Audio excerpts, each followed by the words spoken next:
Friend breakups has been a topic that a lot of people have requested over the last couple of years on breakups, broken hearts, and moving on. So, when my friend Dr. Peter McGraw recently asked me to go on his podcast called Solo, The Single Person's Guide to a Remarkable Life, I decided that we would do another tag team and a collaboration on the topic again. I have shared his podcast with you a number of times now because we do a lot of topics on his show that are very relevant and of interest to my listeners. So here I am today with an episode called Friend Breakups. In this episode, Peter and I and his longtime friend Julie discuss the issue of friend breakups. We are really going to be taking a deep dive. We talk about our own friend breakup stories and the times that we have decided to break up with friends. We talk about how friend breakups compare to romantic breakups. We talk about my 3 C's of breakups and how to best break up with someone. We even tell our stories about being broken up with. And then we talk about how to navigate it and all the ins and outs. I hope that this episode will be useful to you. I am so glad that you are here today. Thank you so much for being a listener. And with that, I am sending you so much strength for the week ahead. For on the air. The 3 C's. Yes. I have no idea what they are. I mentioned them on Compassion. the first. Compassion. Is that a 4? I guess so. It could be. I wish that I'd been treated with some compassion with people who broke up with me. If people only put as much time, energy, effort into their breakups as they do cultivating the relationship, Well, I think yeah. would be much better. I think compassion is implied, though, with what I'm going to share.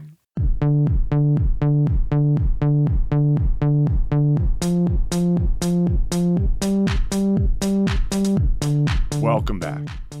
I am joined in the Solo studio by 2 members of the Solo community and frequent co-hosts or guests on the podcast. The first is a more recent voice. Welcome back, Janice Formichella. Thank you. It's always a pleasure. The second is an old voice. Hey now. Welcome back, Julie Nervelli. Thank you. We're going to talk about friend breakups. But first, an announcement. I'm offering 2 ebooks. I'm dipping my toe into creating books directly for the Solo community. The first one is a workbook, Learning to Break the Rules in a World Built for Two, which Janice kindly gave me feedback, advice. And gladly. Everything. It was very nice. That is available now, both a printable and a fillable one. So if you want to work by hand like I do with a pen or paper, or you want to type it on your computer, you can do both. The second one coming any day now. I've been working hard on it. And this one is about personal finance, The Single Person's Guide to Financial Freedom, 100 Lessons to Build Wealth and Thrive Solo. I should have just done 50 lessons. Oh, yeah. You can't change it? Maybe it'll be 50. It's been pre-purchased. People are It's ordering available for it. pre-purchase. Yeah. Mm-hmm. Oh, Yes, all the proceeds support the Solo project, especially the cost associated with this podcast. You can get the books, sign up for the Solo newsletter, or join the community at petermcgraw.org/solo. I'm excited to see the books. Thank Cool you. idea. Yeah, I'm going to make you congrats. rich. All right, are you ready to get started? Yeah. Hell As yeah. I like to say, let's get started. So we're talking about friend breakups. I have a feeling this one's going to be both informative, useful, and perhaps even a little spicy at Yeah, times. sassy. That's what I'm Yep. thinking. I think so too. I asked each of us to prepare a personal story to kick things off, just to kind of give people a range of what might go into a friend breakup rather than just jumping into the kind of abstract theoretical side. Very good. I think you should go first. All right. Thank you. So this is a good story because it has kind of all of the pieces of a friend breakup done intentionally. And also it was quite troubling to me as well. So first of all, I had a history with this person. This person was not a good friend to me. I really struggled over what to do. And then I approached him about it. So as far as having a history with this person, we actually grew up together. Okay. Long history. Yeah, a very long history. Like his mom had been my mom's midwife. I mean, I had gone to prom with him. So it wasn't completely platonic? I mean, we were raised in the Mormon church, so Forced platonicism? yeah, we went to prom together, but it was as friends. However, it was very much assumed that we would get married after his mission. Mormon boys go on missions for 2 years. It was very, very understood. That didn't end up happening, which I'm glad for, because we lost track after I got married, and he did as well. He got back in touch with me, of course, when he left the church, which I have very mixed feelings when people have done that to me. And shortly after that, came out of the closet. I see. So you would have had a divorce, is what you're saying. I was very thankful, yes, that we had not pursued a relationship. So, as I said, he left the church, gets in touch with me for advice. I decided to help him out. We stayed in touch. I actually helped him come out to his family. He lived in Fort Collins. And so when I moved from Australia to Denver, we were really excited about hanging out. He was the only person I really knew. Even though Fort Collins, he came to Denver all of the time. What ended up happening, the first time we were supposed to hang out was on my birthday, which he canceled on. Oh. Yeah, and I was very disappointed and just kind of like, well, that's kind of shitty way to start out my living here. And then for the next year, I had counted that he had made plans and canceled on me over a dozen times. Unacceptable. Yeah. A dozen times over, I think it was like 14 that I had ended up counting. And it was really distressing to me. He also stood me up once. Oh, it was, no. yeah. I mean, at one point he was at a bar near my house and says like, I just had a horrible date. Do you want to meet me for a drink? And I'm like, hell yeah. Like nobody ever invited me out. I mean, yeah. You're into this type of dishing too. Well, back and forth constantly. Yeah. So I start walking to the bar and he texts me saying, I've just had too bad of a night. I'm already on my way home. Can I ask a question? Yes. First of all, it's not okay to cancel plans that often. He's also doing this last minute. I always like to say, Julie and I talk about this a lot, like how you cancel plans matter a lot. A lot. Right? So you tell people early, you tell them why, you make plans. You reschedule. Exactly. Yes, and when yes. someone doesn't do that, any of those things or some of those things, it becomes more of a problem. Well, also when you're doing it constantly, I mean, I would just come to expect that it probably wasn't going to happen. But still, it was important to me. As I said, I didn't have any friends I just moved here. Then we lost track over the pandemic, which I was kind of grateful for. We're going to talk about probably like the fade out with friends where you don't really have a confrontation. It just kind of fizzles. And I was happy for that.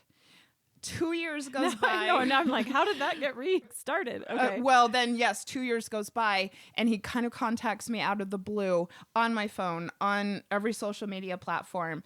He's moving to Denver, wants me to introduce him to people, wants to get together. And I just had a sinking feeling in my stomach. I did not want him in my friend circle. I knew that is what was going to happen. He wanted to like come to my ex-Mormon events. And I felt such a strong no about this. And so I start going online, how to break up with a friend. I asked all my friends. I'm asking my hairdresser. And what we'll talk about is when I'm in a romantic relationship, something comes up, boom, we're talking about it. If it's with a friend, I find it so much harder. And a lot of my friends were like, just tell him. And online, it's like, you might want to try like the fizzle. So for the first 6 months, I didn't answer him. And I'm just praying that he stops. And he did not. It was like every couple of months, where are you? Why aren't you answering me? I want to get together. I feel really guilty about this, but it probably went on for a year. And then he actually saw me in my neighborhood and is like, are you at Ritual Public House right now? Which kind of freaked me out. And so Yeah, if somebody's not responding, that means it was like something. 10 messages. And again, I'm not proud of this, but I kept on hoping that yes, he would get the hint, so to speak. And then when he saw me out in my neighborhood, I was like, it's time to suck it up. You got to tell him, which I did. And I said, yes, you probably did see me there.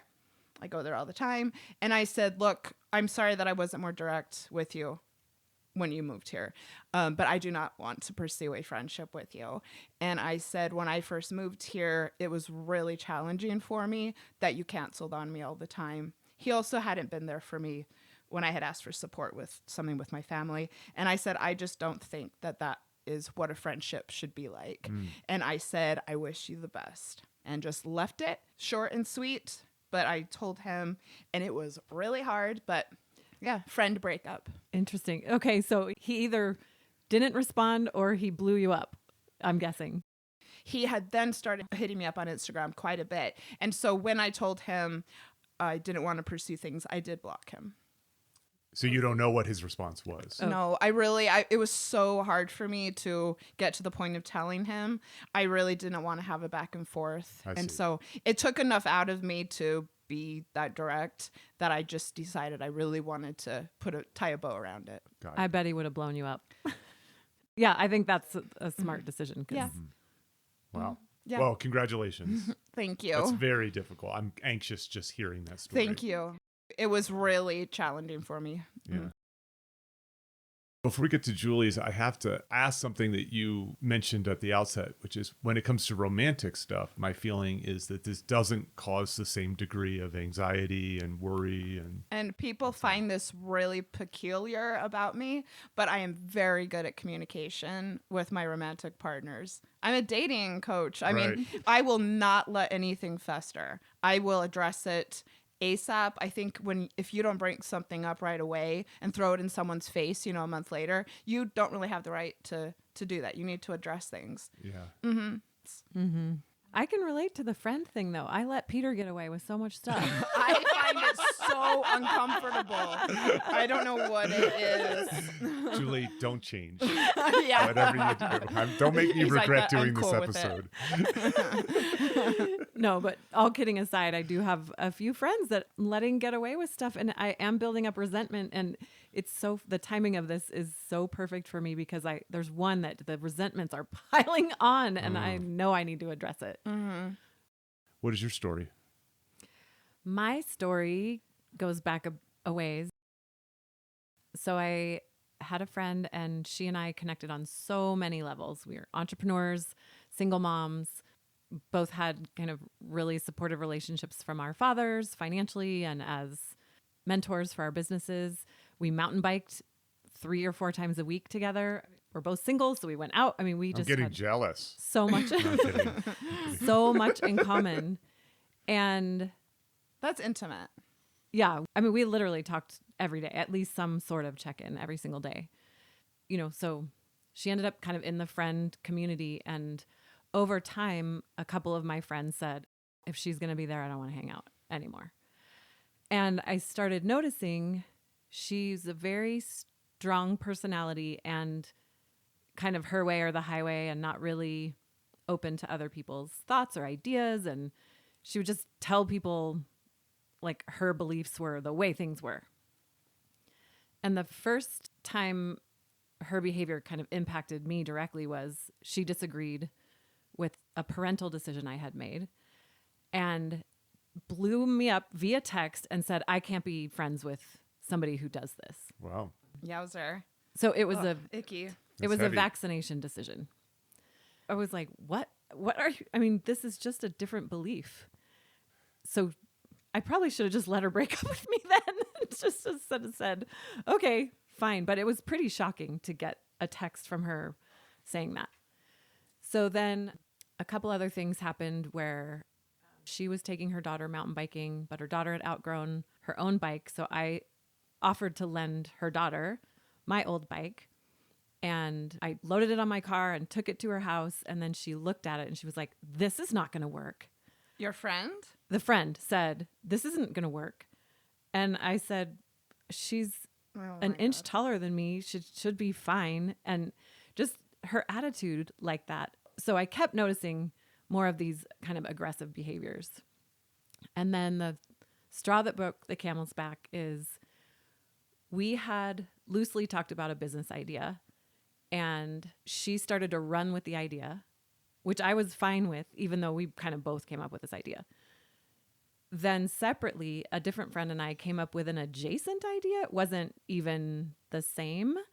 And when she found out about it, she accused me of stealing her idea, and she couldn't be friends with somebody so untrustworthy. And now I think she was probably projecting because, the idea she started running with, we came up with together at the same time. And she never said like, hey, what do you think if I run with this idea? So anyway, she blew up at me and said, I was stealing her idea, even though it was totally different.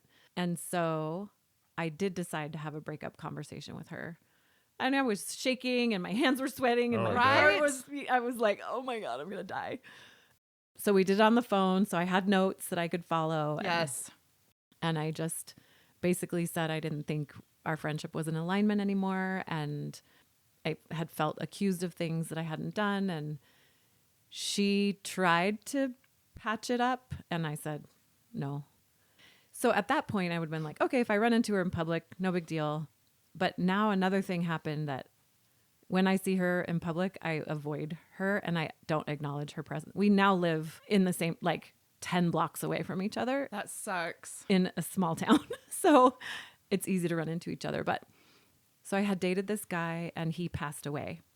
And her brother-in-law knew him. The guy who passed away was an alcoholic, so we had lots of issues. And I messaged her after the friend breakup and said his sister was trying to get a hold of his high school friends. Could she pass the message on to her brother-in-law? And she said, he was a piece of shit. My brother-in-law would not want to hear about this. And I was like, oh my God, you are an ugly human. I mean, I loved the guy. He didn't pass away while we were dating, but he was somebody who was very meaningful in my life. And when she said that, I was like, wow, showing your true colors. So ugly. How long had you been friends? Years. Okay. 4, maybe? Yeah, long time. I know this story and I know this pattern that Julie's been working on, which is that she is often very accommodating, easy to get along with, whether it be sort of romantic or friend. It's why we're such good friends. Because she blows things off. She's just like, oh yeah, it's just Peter. He's just being Peter. It's very hard to offend and so on. And so for something to reach this level, whether it be romantic or platonic, to sit and have a conversation like this is, first of all, it has to be really bad. And then the other one, though, is a testament to the work that you've been doing, Julie, in terms of surrounding yourself with people who are more supportive, people who are more positive, people who are high integrity, and so on. Yeah, thank you. Well, for both of you, I think each of those stories is unfortunate, but also better than the alternative, which is that you have this person in your life who's causing you, negative emotions, who's creating instability. So my story is one that I am embarrassed by. As someone who prides himself on doing friendships very well. Mm-hmm. You do. Thank you. And they're incredibly important to me. They've always been more important to me than my romantic relationships, even though my romantic relationships have caused me more heartbreak, certainly. But the foundation of my life is my friendships. I have, had a tumultuous family growing up, mother mostly and father. And I just learned very quickly that I needed friends to make it in this world. And thankfully, I have incredible friends. And so many we're 20 years, but you have so many friends that have known you much longer. Yeah. And I invest a lot in those relationships. I'm not going to have a tombstone, but if I had a tombstone, I wanted to say Peter was a good friend and brother. Mm-hmm. And actually, what I said is I wanted to be Peter was a good friend, brother, and lover. Yeah. Get everyone together. But friends first on that list, And so I have a friend, I guess it's past tense. I don't even know the right way to frame it. We'll call him Francis. Known Francis for 15 years or something like that kind of thing. met him, had a kind of bromance with him. You know, I think as a man, it's exciting to meet another guy that you connect with, that you have a similar lifestyle, values, beliefs, and that you can click with, that you can be really like your full self, your authentic self. You know, so I like to say that you have a public life, a private life, and a secret life. And very few people make it into the secret life conversation. Julie knows my secret life. She could ruin me. I know what you mean. So became friends with this guy, and I don't have to get into the full details of all of this, but at one point he came to me, actually was living far away from me, called me and asked me to lend him some money. And to be honest, like for most of my life, I wasn't the guy that you come to borrow money. I love it. You know, and if anything, I was the guy who needed to borrow money. And fortunately in my life, for as scarce as money was, that really didn't happen very much. I had one friend in my freshman year of college. He lent me $500, and it kept me from having to drop out of college. Oh, wow. So you could relate to that need. I can relate to that need. And you and he at that point had been friends for This is pre-pandemic, so at least 10 years. 10 years. Oh, okay. Yeah. So Right. long time. Long time. And it was funny because I actually talked to a friend who I'm closer with and knew the both of us. And I asked, do you think I should do this? Because I was hesitant. And he said, I don't lend friends money. And he has a brother who's like a financial advisor, knows all the stories, et cetera, et cetera. And I see the wisdom in that. And in hindsight, I wish I didn't lend the money, because I actually take responsibility for this, because I gave this person the opportunity to fail. If I had said no, I never would have put our friendship at risk. But I said yes. And this was several thousand. This was $5,000. Wow. I'll just tell you the amount of money. Very It generous. was $5,000. And so I said, I'd like you to pay me back within a year. I feel like that's a reasonable amount of time. Yeah. No interest, just, kind of thing. And made the transfer. Year comes and goes. Never a payment. Not even $100 or anything like that. And no word. I think he had communicated that it had weighed on him. Yeah. It's not like he disappeared. We had continued our friendship. We were long distance kind of a thing. But after that year, he came back to me again and asked for more money. Oh, see there you go. And I said, I can't do that, but I can give you more time if you need it. And then more time went by. Again, no. And I think it's probably useful when you're trying to interpret someone else's behavior. It's a tendency to think about, well, what would I do in that situation? I think Julie will agree with me with this, is I would kill myself to pay that money back. Like I would get an extra job. I would send, every time I had a little bit of extra money, I would send it. Like it would weigh on me. Like I paid the $500 back to that friend as soon as possible. You know what I mean? In that kind of sense. It's hard when you're over your head. I get it. I Yeah. understand. But he could have communicated that. Right. And again, I have never been in that. The closest I've ever been is in that situation as a 19-year-old, where I was on the precipice of having to leave college. And honestly, that $500 changed the course of my life. Like I probably, maybe I would have limped along. Maybe I would have eventually got my degree. I probably would have just joined the military. Like the life I live was make or break on that sum of money, in that way. So I can appreciate that, but I can't appreciate the fact that I don't know his full financial situation, that you're so far behind that you just can't even, you're not even keeping your head above water, right? Like I just don't know. And so I eventually had a conversation with him where I told him how I was feeling about it. And I asked him to pay the money back, because that's all you can do, right? I have no collateral, you know what I mean? And there's no, or else. I just said, I would like you to do this. And it just hasn't happened. And now I'm not embarrassed about having lent the money. It was a useful learning experience about putting a relationship in a situation where it might fail, in that way. But I'm embarrassed because I have not done the breakup. I've just avoided that connection. And the last communication we had, we were in the same place and we were going to see each other, and I just couldn't bring myself to do it. That is so sticky. So I canceled meeting. And didn't reschedule. And I did not reschedule. Yeah. And you haven't heard from him since? Have not heard. I think I've received maybe a message via social media about something else, not direct. And that's been a year-ish? I remember this happening. I think it's about a year. Okay. Yeah, it's been about a year. I feel I'm embarrassed because I've been just too chicken shit to It's tough. I mean, look at me. It took me a year and a half of this guy messaging me before I had the courage to do it. So well, and I he get it. knows. Of course, yeah. And I hear also there's a chance he'll listen to this also. And it's just heartbreaking because this person, I have love in my heart for this person. Mm-hmm. You know what I mean? I want him to succeed. I want him to get out of the rut that he is in. And he's been incredibly important to me as a friend, as a confidant, as, What do you want to happen? I don't know. Yeah. I get that as well. I don't know.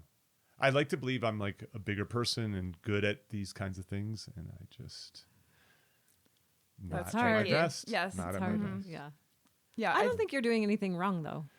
It feels wrong. Yeah, that's fair. Yeah, it feels wrong. But thank you. Well, maybe after this episode, you'll know how you want to move forward. Yeah, once we get to the 3 C's of... So based upon the sort of tenor of our stories, I think it is probably pretty obvious that to all of us, and I think to most people in this whole community, the friendships are important, right? Especially when you don't have that relationship escalator. Mm-hmm. And so, for example, a member of the community, we were talking about this on the website, said, as a child-free, only child solo, friendships are my everything. I mean, I once developed a semester-long high school English course with friendship at the center. So this is something people give a lot Nice. of thought I like to. that. Okay. Mm-hmm. So Julie helped me spearhead a series from back in the day about what makes a remarkable friend. We dove deeply into that. We're out in the Joshua Tree Desert and we're talking about these things. And I think if you ask people, like, what do you want in a romantic partner? They can list those things. They know what the green flags are. They know what the red flags are. But when it comes to friendships, it's more of a, like, I know it when I see it. Yeah, and I know totally. it when I feel it kind of thing. So one of the things I've attempted to do is to create I love my rubrics. I love my taxonomies, right? So what are the characteristics of a good friend? Now, this is just for me. I offer it to you and to the community to decide to do with it what you want. But I think what's useful is when you have to decide whether you're going to break up with someone, where are they failing? Where is the relationship failing along the dimensions? So here they are. The first one is this person provides value in your life and vice versa. And that's pretty broadly, like, they could be funny. They could be a good confidant. They're just a good gym buddy. Like, there's lots and lots of ways that people provide value. And it's like, on balance, more value than not. It doesn't mean they have to be perfect. Sometimes they could be annoying. There's a reason. That's right. They're not. As someone who's imperfect, it's nice to know you don't have to be always, but in general, you're providing value. For example, like, one of the things, I like to do things for my friends. I try to be a generous person. The money thing was a new thing, but like, helping out with stuff, I'm always happy to help out with stuff, right? Like that kind of Yeah, thing. and when Peter plans a social gathering, he'll say, "Value-added people welcome." I've been to Peter's social gatherings. That's yes, right. it's an honor. The second is they're high integrity. That is, they're reliable. They do what they say they're going to do. So in my personal story, Francis is high value, right? He's always been high value, but he did not keep his word, right? And that's where he failed on this integrity element. The one I mentioned earlier that is piling up on me, she's the integrity. This is where she's falling down. So this is really helpful. So continue. Oh, okay. Thanks. Yeah. So in your case, Janice, right? So when someone cancels on you last minute, Constantly. they're not reliable, right? That's a low integrity behavior. They don't follow through on their word. They make plans that you're adjusting your life. And then the last one, and I actually think this one happens a lot more than people might realize, is that a good friend or a remarkable friend practices compersion. That is, they're anti-jealous. They're inherently cooperative and not competitive. And so I think there's this line between friend and frenemy. Mm-hmm. So a frenemy can be high value, they can be high integrity, but they're competitive. I have not had this situation very often. I hear about jealous friends all the time, but I haven't experienced that. Well, someone stole someone's boyfriend or girlfriend, or they're undermining you, right? Yeah. You get the sense that they're not sad when something bad happens to you, right? It's a bummer. The breakup story I told, that just made me remember is when we were having the breakup conversation, she started saying, well, you're always competing with me. I got a new mountain bike and then you got a new mountain bike. Wow. I'm like, I didn't just go drop $6,000 on a mountain bike to be better than you. Like, that is ridiculous. And then she also brought up, I got a new car and then you got a new car. It's like, my lease was up. What are you talking about? So she obviously had this competitive underlying thing going on. A member of the solo community said, I also had a penchant for trying to befriend people who were pretty ambivalent about me. Right? Oh. So that could be a little bit of that, maybe competitiveness. So I think just level setting in terms of we can look through that lens. And it also might also suggest too, just to preview this, like you don't always have to break up, right? You can try to repair. You can try to address these things. And if you know what specifically is that situation, you might be able to reconcile it. So when this came up in the solo community, these two different types of breakups have come up. We've actually addressed them. You actually used one of the words, Janice. You said fizzling. Mm-hmm. So fizzling versus finalizing is so you finalized, right? And you finalized. Yes. I fizzled, right? So you two are better than me. Well, I think that there's pros and cons to each. Yeah. That's fair. It's like we've all said, having the confrontation and telling the person, that is so scary and overwhelming. And when it's not working and it naturally fizzles, yeah. I mean, not having to have the conversation and it's just, and you both kind of, you know. drift away from each other's lives. That happens. And having the final conversation too is a growth for boundary setting too. Like for me, sometimes boundary setting is, my boundaries are a little squishy sometimes. So that was a good exercise for you. Yeah. But I had another situation where this girl was so nasty and rude to me all the time. The fact that it just fizzled, I'm glad for that. Yeah. I also had drifting versus ditching. I was trying to come up with the right language. But the idea is either it's an active breakup, you say something, or it's a passive breakup. You kind of let it fade. When I was going online and doing all this research about how to break up with this guy, I have to say a lot of quote unquote experts said sometimes there's a fade out. Sometimes it just fizzles. And maybe you should let that happen. Experts were saying this online as a viable option. Interesting. My feeling about this is, so Amy Guerin, who's a frequent voice on here, really helped me out when we were having a conversation on the podcast. She was a listener and then sent me a note about ghosting. And my feeling was like, in general, ghosting is bad. Yucky. You shouldn't do it, et cetera. But she made some like good points. Like, so for example, like if you fear for your safety, if you fear the person's going to be just really nasty to you, that it might be in your best interest. So ghosting is sort of it's sort of in between the fade and the active. So a member of the soul community wrote, in my opinion, friendships just fade away once the impetus that brought you together is removed, unless there was a specific cause, i.e. betrayal. And someone else wrote, my experience has been similar to this listener regarding friendships fading when the impetus is removed. For example, school, job, neighborhood. With my long-lasting friendships, I've noticed an ebb and flow of contact and connection over the years as our priorities and needs fluctuate. Things change. Yeah.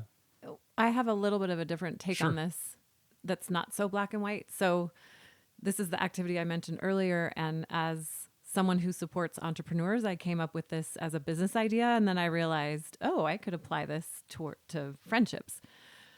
So it's called inner circle, middle circle, outer circle. So Okay. in business, you're deciding who you want to most align yourself with in your inner circle, who would be in your middle circle, and who in your outer circle. So when I started thinking I could apply this to friendships, I started examining who was in my inner circle and then kind of looking at the give and take. And I was realizing with some friends, I was, sometimes you're happy to give more, but when it's feeling really out of balance. So I moved a couple of people from inner circle to middle circle without having a conversation with them. You didn't send him a memo. You're being demoted to middle circle. I got a PDF once and someone broke up with me that I'll talk about. But the idea, so I just see this person less frequently and I'll say, hey, I'm going to be here if you're around, but not really doing the one-on-one time like I was and not communicating as frequently. Yeah, I see. Like creating space organically. And I think that what these listeners and what you're recognizing, Julie, is this sort of idea that like it may not be the case that it's deserving of a breakup. The person hasn't done anything wrong per se. They're just not the right fit. Yeah, you're in not your feeling life. it. Yeah. I mean, I certainly have had that. I mean, I have friends go all the way back to college, right? And so we have just grown into different, we're different people than we were back then. And so we just have less in common. What circle am I in? Inner. Secret. She's blowing you off. That's what she does with her inner circle. I especially want to turn this to you for a moment, Janice, as someone who thinks a lot about romantic breakups, about how are romantic and friendship breakups different, at least in your experience or your opinion? Wow. I think in a serious romantic relationship, there's a lot more agreements and commitments that you make to the other person. It's more explicit. Yes. Yeah, you don't say, definitely. Will Julie, you be we are my now friends? friends. Yes. Yes. Do you agree? Do you agree? Are we friends? You Yeah. know, and you also don't have exclusive friends either, right? So there's not monogamy that Yeah. is often. that And goes I with think that you romance. have more obligation to a romantic partner. So hierarchy, right? So Yes. there's often greater hierarchy. I that's think built there's into the more culture. to lose, more at stake. I For mean, the average people, person, you are yeah. planning a future with this person. You sit down and agree to what that future is going to look like. How many of us do that with our friends? I know you've talked about platonic partners on your show before. And so in that case, maybe, but how many people have that, It's very that rare. situation? Yeah, right. And so, I mean, that it needs to be clear. Like now you are taking those agreements and those assumptions and that obligation away. And that, you need to have a conversation and be clear about that. I think when it comes to romantic relationships, people start to have expectations of those types of partnerships without necessarily relaying the agreements. Agreement's a much better way to go, but people have expectations. And then with friends, you have less expectations a lot of times, so you just kind of let them get away with it more.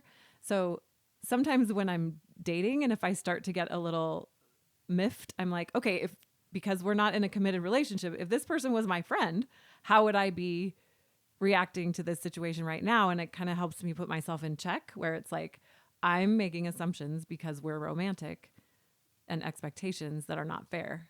I So see. it's a great way for me to check that.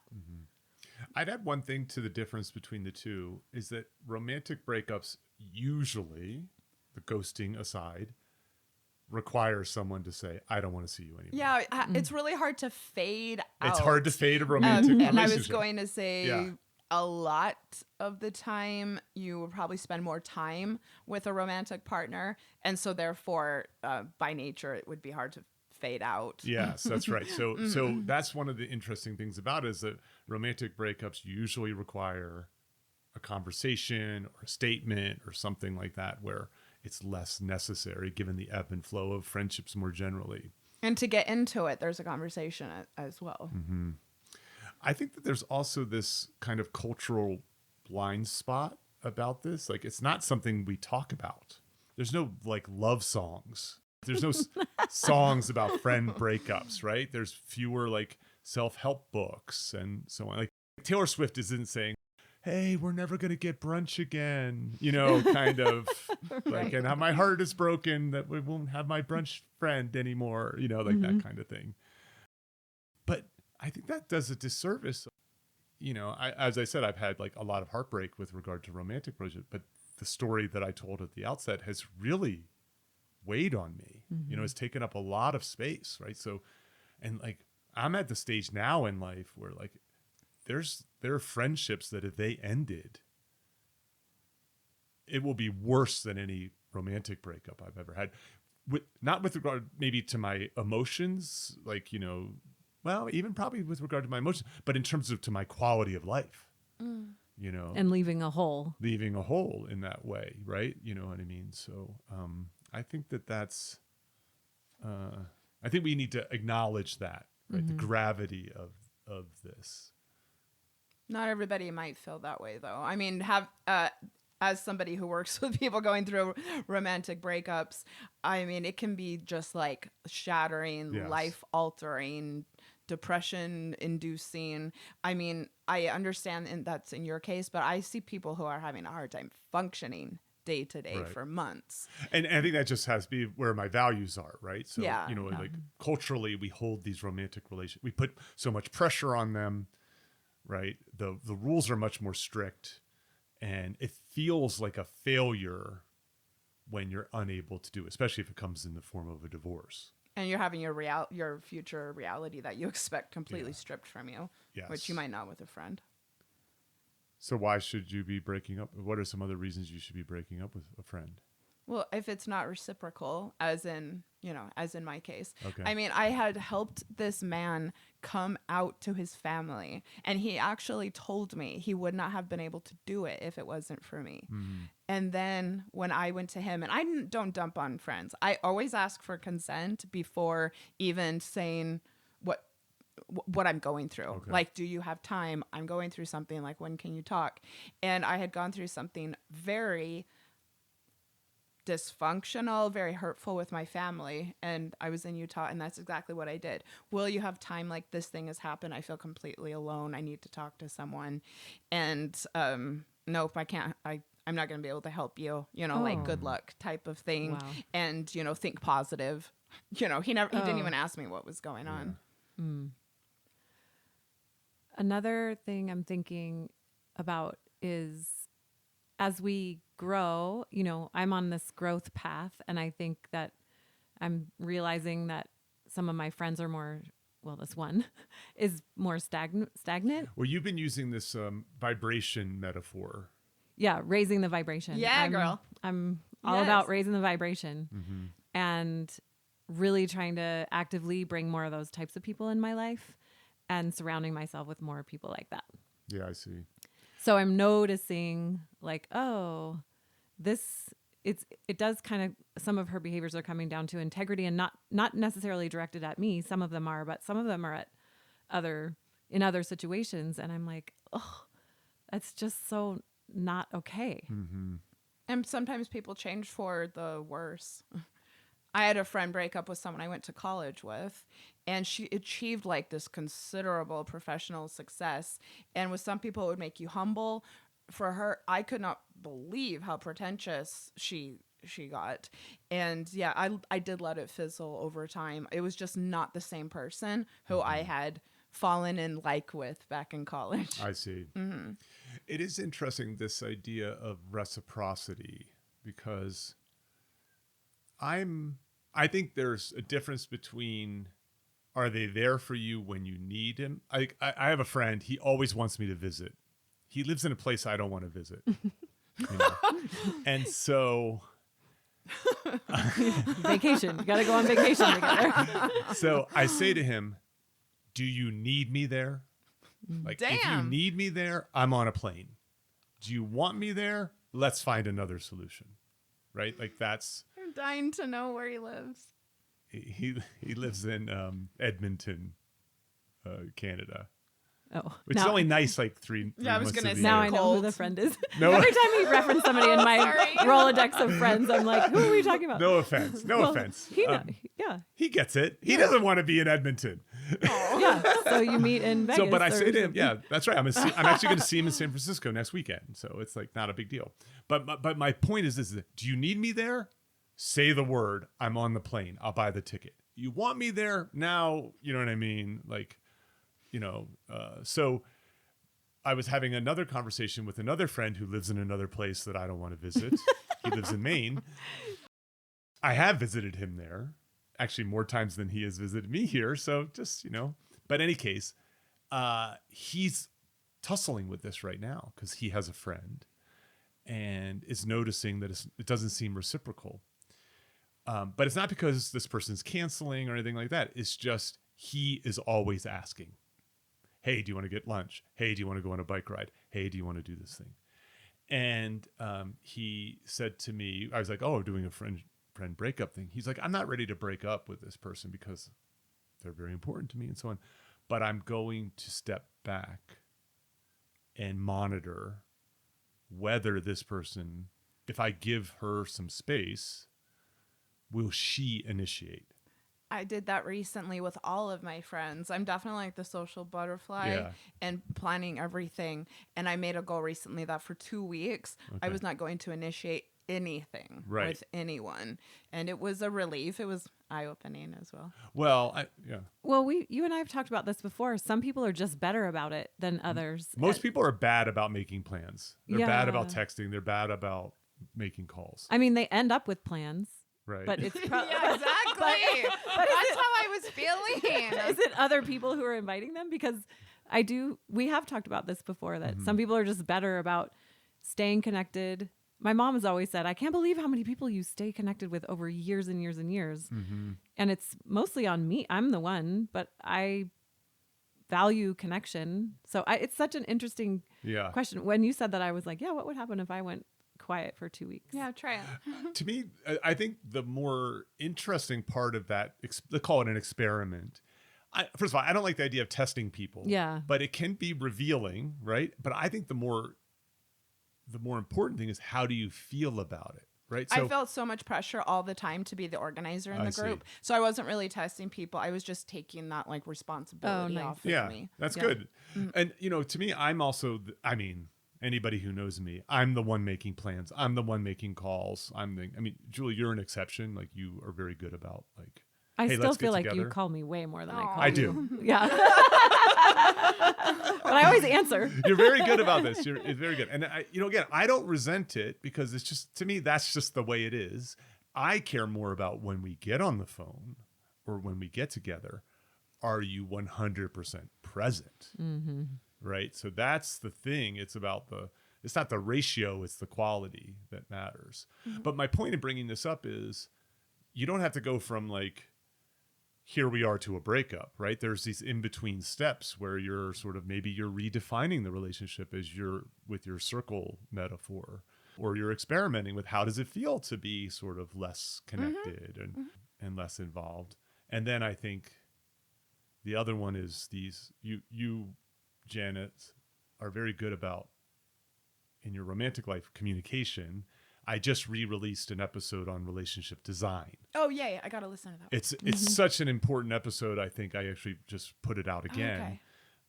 Because I think that we want to, I think we should be doing this with all of our relationships. So like, how often do you want to see each other? What do you want to do? Is it a problem that I never come visit? Or, you know what I mean?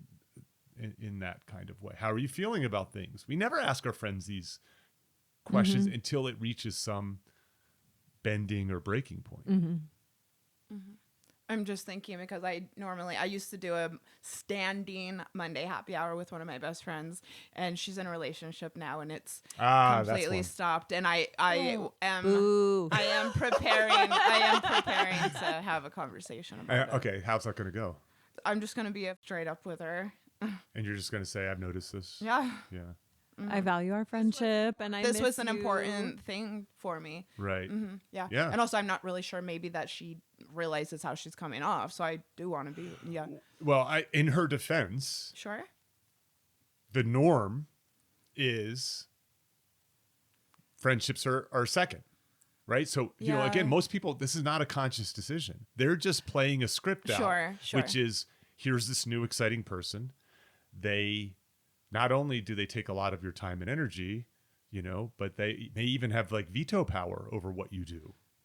And so you have to be a rather elevated person to recognize that that doesn't have to be the case. And also, I think it's important to recognize, like, you should not be alienating your support system, especially if this dude ends up cheating on you, breaking up with you. Chances, statistically speaking, your friends will be around longer than your I relationship. say that all the time, right? I've lost track of the number of marriages and divorces Julia's had since we've been friends. Fair. So, but saying something, I have it gives her a to. chance to snap out of it and go, oh, I didn't even think about this. I could see how that would be upsetting to you. Yep. Yeah. And maybe you go to every other Monday and not every Monday or something. Yeah, that's right. It doesn't have to be. Yeah, I agree. It was just something that we had done for years, maybe. Right. And it just kind of stopped. And I think even telling her, I really miss this, I would like us to start it up again. That might be enough. Yeah. That's right. Let's turn our attention to the breakup coach. You actually have a new website too that you're. Yes, thank you. What is it? JaniceFormichella.com. Oh, you got your name. Yes. Congratulations. There's only one other Janice Formichella in the entire country. And she did not get that, No. that URL. Snooze, you lose. That's right. So you talk to people who are undergoing breakups, contemplating breakups, etc. And so let's focus not on the fizzling, but the Okay. finalizing. Maybe this will be helpful for me. Maybe you two could have a session right now. Oh my God. Oh, actually, sure. A lot of people want to know if they can do it by text. And I say if that is going to allow you to do it and be honest with the person, then yeah, if that's going to get you to the point of doing it. But then I also have the 3 C's, Okay. which is first, confident. Be sure that you want to do it. Okay. Yeah. I mean, doing it in the spur of the moment, for instance, not advisable. Don't do anything, rash or compulsive. Okay. Think about it. Be sure that you want to do it. Be clear with the person. So confident and clear. Okay. Tell them, either you want space, you think it's run its course, you think you should part ways type of thing. Or like I said, I don't want to pursue a friendship with you. And then concise. Okay. So the clear is also, it sounds like I statements is the kind of way to sure. go with this. It's not about you are a bad person. You're like, I don't want this anymore kind of thing. Okay. Or I want a break. I probably want to say I want a break. I don't think that's clear. Say exactly, how you're feeling. Don't mince words. Okay. But like I said, be concise. Nobody wants you to give a list of all of the reasons, you don't want them in your life anymore. Right. And I also think you will not have regret later on if you are just concise and to the point and are not personal, not critical of the person. You don't need to go through your whole history of everything that they've ever done that bothers you.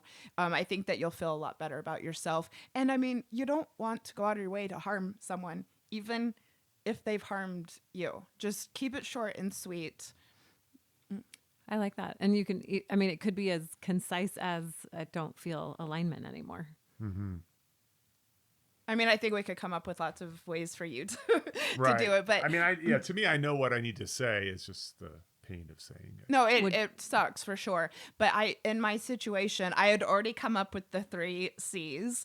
And so I was able to be direct and short with this person. It actually took a lot of the stress off of me. For a little while, I did think, I need to really tell him the impact and give examples. And no, I didn't. I know I didn't want this person in my life anymore. I thought he should at least know why, but then I want to get out of there, man. That's why I blocked him. I'm like, I'm really done. I see. I think that's really helpful, the 3 C's. And like you just said, it gives you confidence where you're not, it's not so hard to be like you just said, what should I say? And should I list the things? And should I say how I felt? And no, you can just do the 3 C's and it's quick, And then it's rip the over Band-Aid with. off. Yeah, rip the Band-Aid off. That's Yeah. how I felt. It's not a negotiation, right? Sure. This is you need two people to both agree, right? Same as a romantic relationship in that way. I wonder, did you want to add anything to No. you think best practices for doing this? Oh, I like that. I think what I hear you saying is like, you have to be authentic. You don't have to belabor this. So I want to ask, this is a kind of an open idea. I'm sure some of your clients, Janice, have like rituals to help them get over breakups, right? So, like listening to sad songs or, like you have what do you have, like a no contact rule? No contact You have a rule, no yes. contact rule. How many days is that no contact? So I just want to be clear. I recommend 3 months because by the end of the 3 months, I think you're over it. You're not thinking about it as much. I do want to be clear that people come to me because they are in pain Yes. over the breakup. And so if you are in pain over it, yes, of course, I don't suggest that you keep putting your hand in the fire. Yeah, but I want to be clear, breaking up with someone amicably, you might stay friends, might keep them in your life. That's not why people are coming to me. Right. I wanted to say this. There's a difference too. I'm really obsessed with this. Sorry, between romantic and friendship breakups. And here's what it is: some romantic breakups can transition into friendship. Right. That happens a lot. It's happened to me, and I'm thankful for that. Yeah, I'm too. Actually, I call them break-offs. Like, so you go out with someone 1 or 2 or 3 times, maybe you fool around a little bit. It's just not quite right. And then they just sort of become a friend. And that's great. Like, that's, it's like you don't need the sex, you don't need the romance, but you have the friendship. But when you have a friend breakup, there is no transitioning them into something else. Right. So you don't turn a lover into a friend, and then you turn a friend into a stranger, really, and into a memory in a sense. But you're often having some sort of negativity that makes you part ways. And that's why you would not stay friends with a romantic partner who, like, if it really blew up or you really weren't getting along, you would likely part ways. Yeah, maybe. But you might break up with someone because you don't see a future with them. Right. That's what I mean. So the same way with a friend breakup, probably something has come to a head where you decide that you don't want this person in your life anymore. Yeah, Often. But I mean, like, suppose you just don't like having sex with this person, right? You know what I mean? Like, so you break off the romantic element to it. But that's why you would say friends, that you're You would still say friends, that's right. staying getting along. That's right. Yeah. And I have a friend who I still keep in touch with who I had that exact situation like 9 years ago, and we still talk all the time. Shout out Trevor Carroll. That's great. Yeah. Yeah.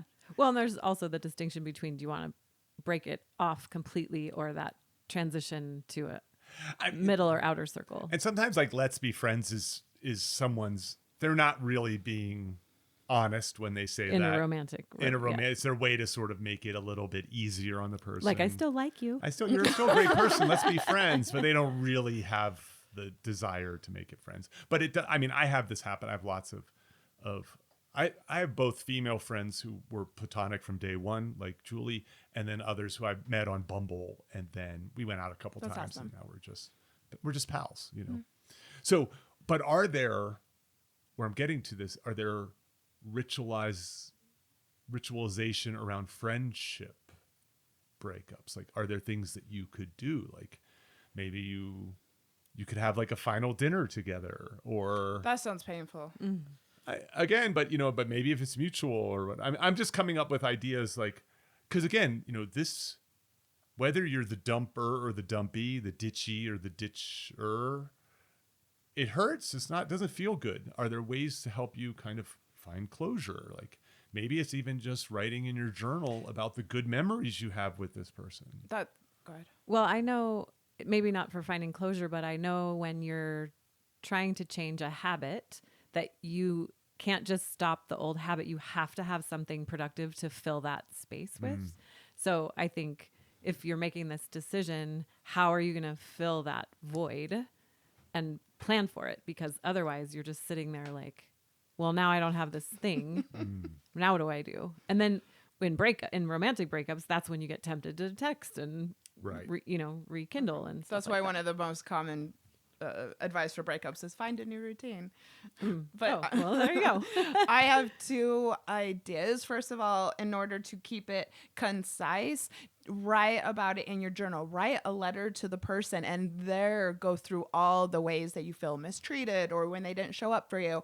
I had somebody send me a 3-page PDF last year about why he didn't want to be friends with me anymore. And it was not only painful, but we live in the same neighborhood and it's just been awful and it was really personal. And so he should have taken to his journal.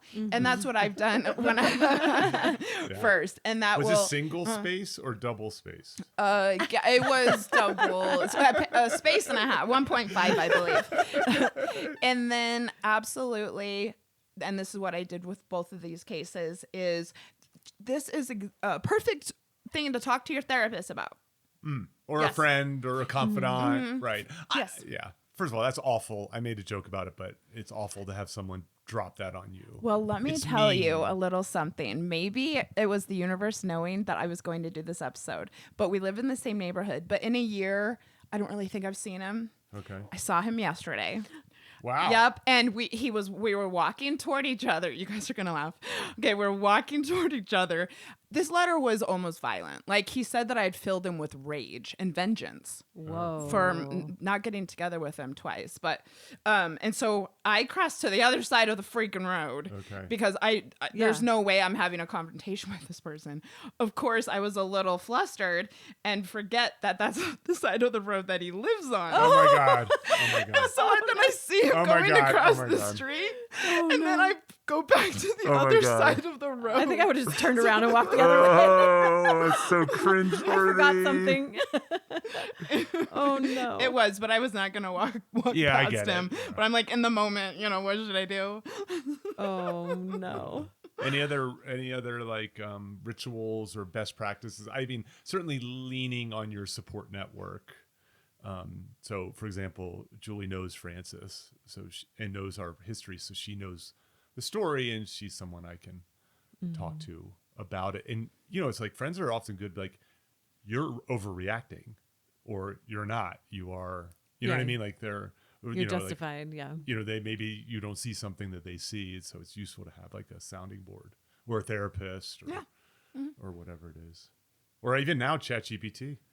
I know, it's crazy. It's crazy. You can get some good advice sometimes. I think coming back to my situation and my looking to help raise the vibration in the world, and as I've started manifesting that, more people are coming into my life who are really amazing, and so the shifting of this other friendship I think will be easier now that I have started to fill that void kind of ahead of time. Yeah, I mean, when I teach business students, I often say raise prices. You should be looking to raise prices, right? Because if you create a lot of value, you should raise prices. Yep. And I feel like there's something akin to that with regard to your friend. Like if you're providing a lot of value as a friend, if you're a good friend and other people are like, you're a good friend, you should not tolerate people who are not good friends. Like get to know people first before you dive into hanging out every day, maybe, or putting too many expectations on them. Same within a romantic relationship. Yes, take it slow. Slow to hire. Yeah. Quick to fire. Yeah. Although with friends, I would say slow to hire, slow to fire. Yeah. Is my feeling about this. Like you get some more mulligans, I think. In my world, people are imperfect, Sure. They have bad days, they have rough spots. All right, we have a listener question to end with, but before we do that, I want to switch and talk about being the person broken up with. So, Janice, you've already shared one story with a 3-page, 1.5 space PDF. What if you're the one being finalized, or someone's telling you, I don't want to be friends anymore? What's the best way to handle that?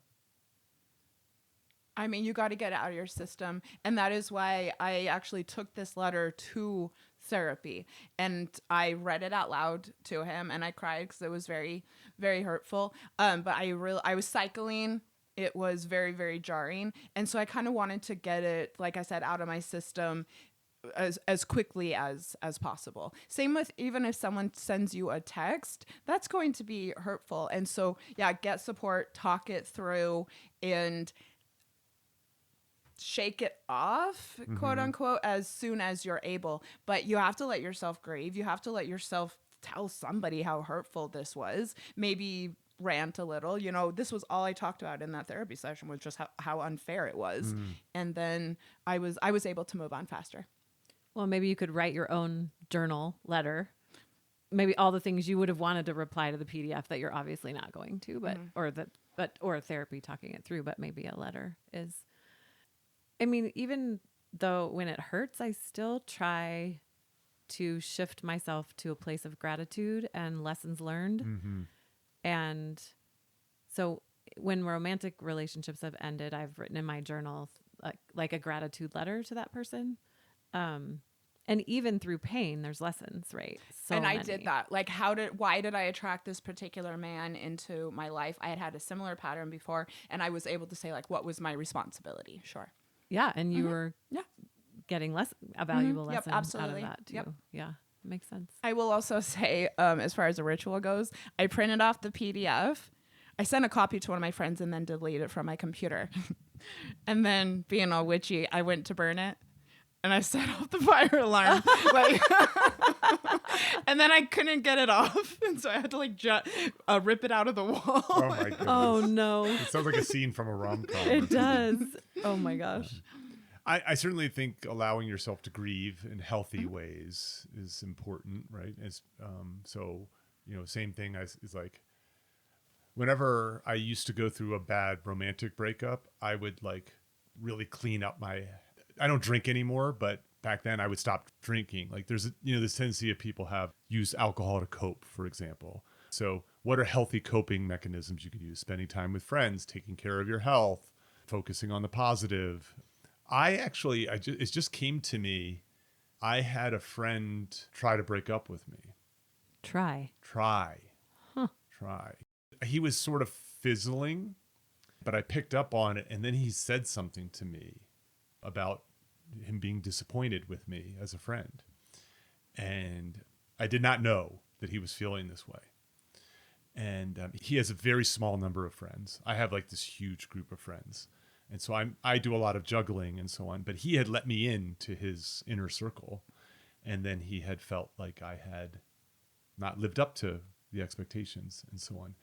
And when I realized this, I was really upset about it. Like, I did not want to lose him as a friend. I really valued his friendship. And we had to have some like very vulnerable conversations where I apologized and I sought out like to remedy that situation. I feel very fortunate because he is still a friend and he's a great person. I love him. And I felt lucky. He gave me a chance to reconcile and so on in that kind of way. That's great. So after that conversation now, do you have changed behaviors to prioritize him? It sounds like he wanted to be more of a priority than you were making him because you have more friends. So this is really terrible because I can't exactly remember how he phrased it in that way. But yes, I mean, I would say as is typically the case, reach out to him more than he does to me, which is the norm in all of my relationships in that way. Yeah, that seems like the norm. I think some of it was just like or a lack of communication, really. And so just saying, I really value your friendship made him feel better. Yeah, and I got to clarify why I had behaved the way I had in the past and so on. So I was being broken up with and I managed to Nice. block the breakup. Oh. Kind of thing. Anything else about if you're the person being broken up with? You can accept it, obviously, with grace, right, is one way. The other one is to see if there's some way to reconcile, I think. And it's okay. It's okay to be hurt. It's okay to grieve. Yeah, indeed. I think that's important. Yeah. All right, let's finish with the listener question. This is a little long, so bear with me. I usually post on the solo community, which you can sign up for at petermcgraw.org/solo when I'm preparing an episode and people weigh in.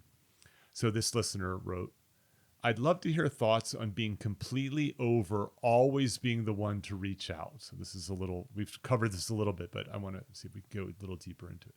To try to get plans going, to resurrect a stalled texting string, etc. This is the case with all my friend groups. I'm pretty sure if I didn't do these things, I would never see them. Is that what should be happening? Should I let these friendships drop and hope I can make new ones? It seems nearly impossible as an adult to make new friends, but I'm definitely really tired of being the one to keep things going. When we do get together, it's wonderful. We connect and are genuinely glad we did, but I always have to be the one to get the plans going. It definitely sounds like a mindset thing, first of all.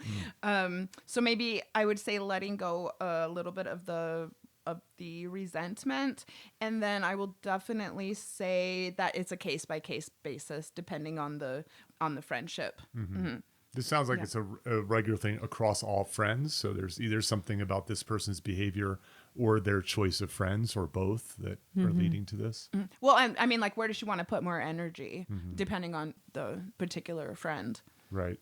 Yeah. And there's nothing wrong. When I took this break from not initiating, I loved it. It, like I said, it was really eye-opening. A lot of my core group of friends continued to completely reach out and then would plan things.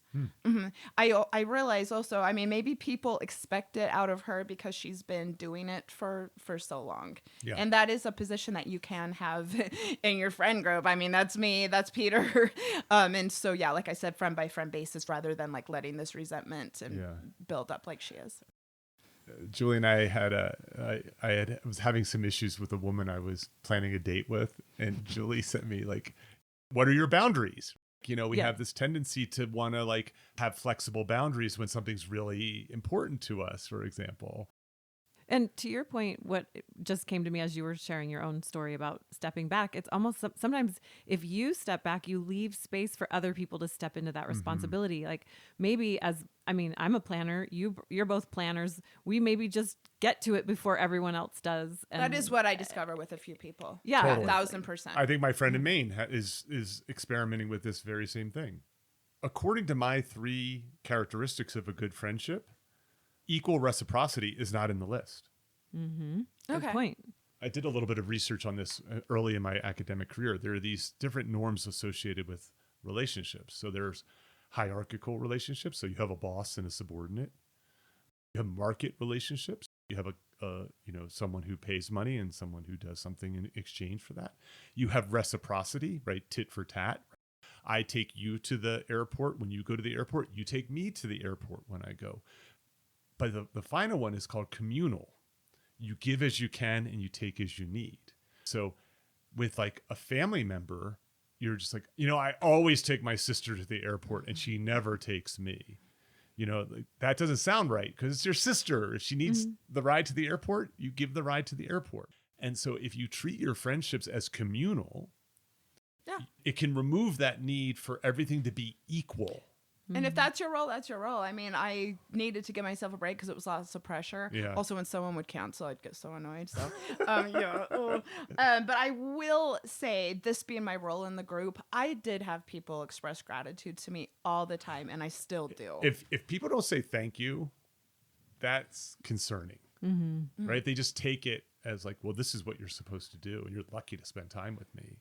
Versus thanks so much for setting that up. And they threw the biggest birthday party for me. Like I took the break, like I said, because I just needed to for various reasons. But I know that they care about me and that they're thankful for me. But I love that concept of the communal, just give as you can and take as you need. And then it's not this expectations, which I think is kind of full circle to what we were saying earlier, is with friends, you sort of have less expectations than you do with romantic partners. Yeah. I think this listener could do a lot of things, right? I think that this could do a Janice, take a little bit of a break and assess, see how it feels. Do you miss these people? Do people step up? Have conversations And another and one say, I value. is just say, I love spending time with you. I'm noticing that I am the one who's always making plans. I want to check in on that. Is that because I don't give you any space to make plans? Do we end up just doing things that I want to do? Are there things that you want to do that you would want to initiate? I had said to a couple people in a really cute way, like, okay, I'm going to wait to hear from you. And see what happened. Yeah. So I would not encourage this person to start fresh. A lot of it is like, if someone treats you badly, you want to blame that other person. I always be like, well, what did I do to lead to that? Mm-hmm. You know, did I invite this bad person into my life? Did I mistreat them? Did I misinterpret, etc.? So I would not say blow it all up, start fresh. No. I would say no. a mix of space and conversation, especially inviting. Like, you know, I would love for you to suggest we do something that I wouldn't think of. Mm-hmm. And the listener also said that they have a great time when they get together. Right. So yeah, good can point. Play good on point. that. Like, I love when we spend time and like we also said earlier, some people are just better at it than others. They so if are. you feel the connection when you're together, I think that's the important thing, is how does the connection feel when you're together? Yep. They're not blowing you off. They're doing plans. You're having fun. Like, maybe you're just, that's your role in the community, is being the planner, and maybe that's how it is.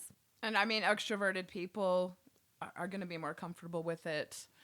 Totally. Yeah. So if you're good at it, good point. Yeah, I think the way to sum this up is this a feature or a bug, right? So a feature of the relationship is you're good at this stuff. And if it's appreciated and you're getting value from it, maybe it's not, you know, maybe it's just switch into this communal mindset. Yeah, which is what you said at the beginning, the mindset. Mm-hmm. Yeah. All right, you two. Thank you. That was fun. Janice, thank you. Great to meet you, Janice. Thank you so much. This was great. This is important conversation. I agree. Cheers. Bye, everyone.